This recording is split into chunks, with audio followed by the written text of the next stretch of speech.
Lo mejor de Aristegui Noticias.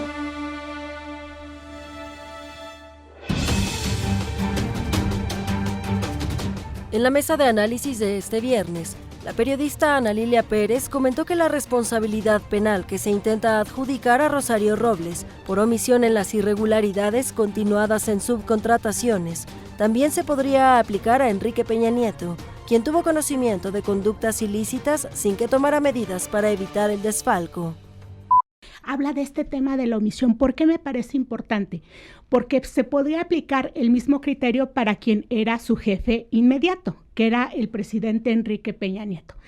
Y esto podría ser un planteamiento bien interesante para los futuros casos que tendrá que ver la autoridad judicial. Me refiero al tema de Emilio Lozoya, por ejemplo, y varios de los grandes casos que esperemos se procesen en este país. El escritor Fabricio Mejía señaló que los gobernadores y presidentes municipales se han cansado de lavarse las manos en el tema de seguridad pública y ahora han encontrado en la Guardia Nacional otra oportunidad para no asumir sus responsabilidades.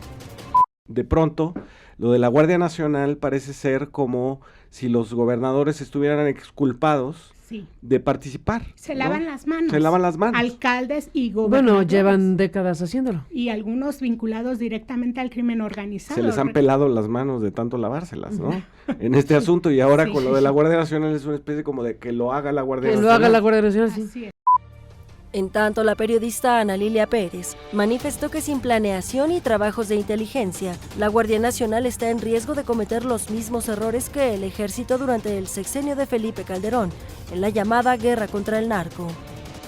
El propio general Bucio, quien está al frente de la Guardia Nacional, tan lo sabe que incluso se planteó en su tesis, en su tesis doctoral, así se está planteando, el cómo no había suficientes elementos para desplegar las tropas. Todo esto que ya conocemos y que reconoce quien hoy está encabezando la Guardia Nacional.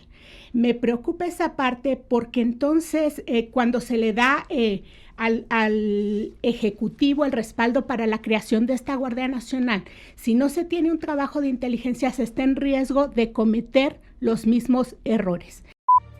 Por su parte, Fabricio Mejía apuntó que Felipe Calderón lanzó la guerra contra el crimen organizado para legitimizarse luego del fraude electoral de 2006. Bueno, yo creo que está vinculado efectivamente el fraude electoral del 2006 a esta intención de Felipe Calderón de legitimarse vía una guerra contra el narcotráfico. Una guerra que si bien se puede declarar, ¿quién la ganaría? ¿No? Pensando en dos partes, digamos, una parte gana y la otra se rinde. Era un absurdo, efectivamente, plantearla así. En otros temas, Lucía de Los Ángeles Díaz Henao, directora del colectivo Solecito de Veracruz, explicó que el exgobernador del estado, Miguel Ángel Yunes, dejó de apoyar a las madres que buscaban a cientos de desaparecidos, luego de que su hijo perdió la gubernatura en los comicios del 2018. Las autoridades a nosotros no nos ayudan. La fiscalía simplemente está ahí para dar fe. En un principio nos daban un almuerzo. Yunes se enojó con nosotras cuando perdió a su hijo y ya nos quitó el almuercito que nos daba, que pues sí significaba algo para uno que tiene tantos gastos. Un almuerzo para las mamás. Exacto. ¿Y eso se les quitó? Eso nos quitaron y ni agua nos dan hoy en día. Sigue esta y toda la información en www.aristeguinoticias.com.